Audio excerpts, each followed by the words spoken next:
اگر حکمران کرپٹ ہو تو دنیا کے مسائل کیسے حل ہو گئے؟ یہ بھی پہلے سوال سے کچھ مربوط سوال ہی لگ رہا ہے۔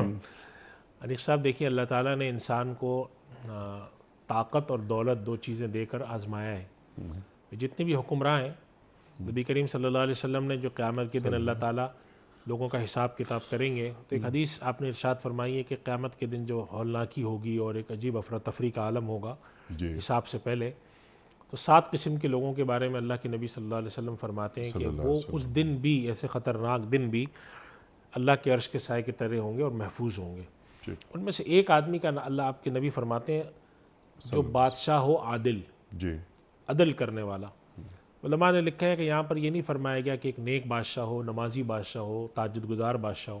یہ کیوں فرمایا گیا کہ عادل بادشاہ ہو؟ اسی لیے کہ بادشاہ کی جو سب سے بڑا ایک وصف ہے، ہم جسے کہتے ہیں ریزن آف ایگزسٹنس ہے، اس کے برقرار رہنے کا، اس کے وجود کا جو اصل سبب ہے وہ یہ ہے کہ وہ عدل کا نظام قائم کرے۔